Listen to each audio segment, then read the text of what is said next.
Hey guys, we basically just had the Ukraine invasion 2.0 today. So if you missed it over the weekend, basically Israel and the Middle East is in a big war, essentially. Um, we're not going to get political here. I don't really care what side you're on. It doesn't matter. We're just going to talk about the market and the facts. But basically what happened is we had a big old gap down last night, about 0.75% down on futures.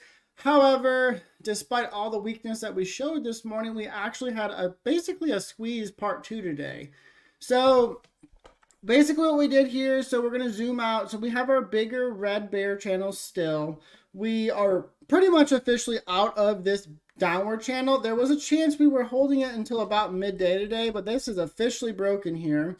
So as of right now, there is a potential last trend line right here that we will keep an eye on. This will be a little bit more of a less or a steeper bear channel here. So basically, we back tested the 8 EMA and our 427.41 supply. We held that really nicely actually, and now we punched all the way up to 432.23 supply, which is also the daily 20 EMA.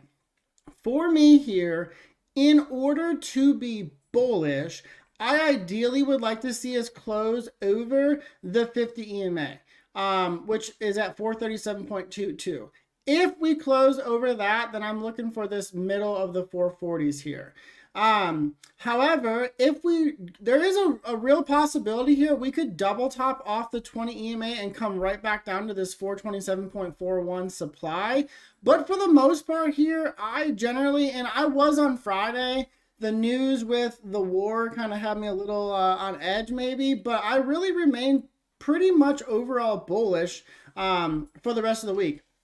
We'll talk about it more tomorrow in the daily TA, but we have FOMOC minutes on Wednesday. But more importantly, we have CPI on Thursday. The early preliminary numbers I'm seeing are actually pretty good. So there was a case last month where Cleveland Fed was actually projecting that CPI for this month could come in closer to 4%. That's really been toned down now, and we're actually looking for a potential closer to like about 3.6 to 3.7. So we're probably going to see either an unchanged CPI or even a really potential lower year over year. But the most important thing is core will come lower. Core coming down again is going to put in the narrative of no rate hike in November and December. Going over to futures here, same thing. We broke our downtrend here, so we're clearly out of our bear channel here. So again, same thing. We do have a little bit of a different bear channel right here that we can start to watch. That one gives us a little bit more upside also, obviously, but it's a little steeper than the general bear channel. So what we did today is we were able to almost backtest the 200 EMA, the 8 EMA, but we closed over 4350 supply finally. Same thing, we kind of found our resistance right there at the 20 EMA. We couldn't quite get to the 100 EMA. So for me, again, to be bullish, 4415 is that target. That's where I would like to see us move to and potentially close over in order to be bullish. So again, 4382 is our next resistance level supply-wise, and that's also where the 100 EMA is. Going over to the Qs here, so we basically broke out on the Qs here, and I talked about this on Friday, that when we broke out of this consolidation channel from 354.14 to 361.29, breaking out of that channel was extremely bullish. So again, that should have given us an explosive move, and that's what we're getting. So honestly, when I look at the Qs, which interestingly enough was far weaker, especially this morning, than SPY was. When I look at them, I'm far more bullish. So on the Qs, we are getting close to a potential 820 EMA recrossover to the upside. Not only that, though, we retook the 50 EMA on the daily today.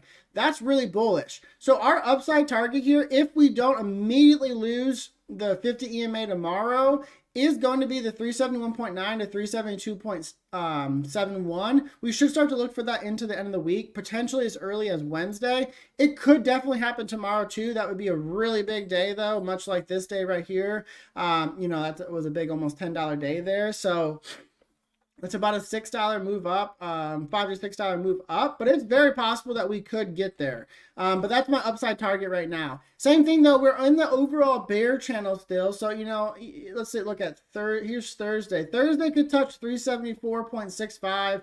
Friday could touch 374.4 and still be in the overall bear channel. So keep that in mind.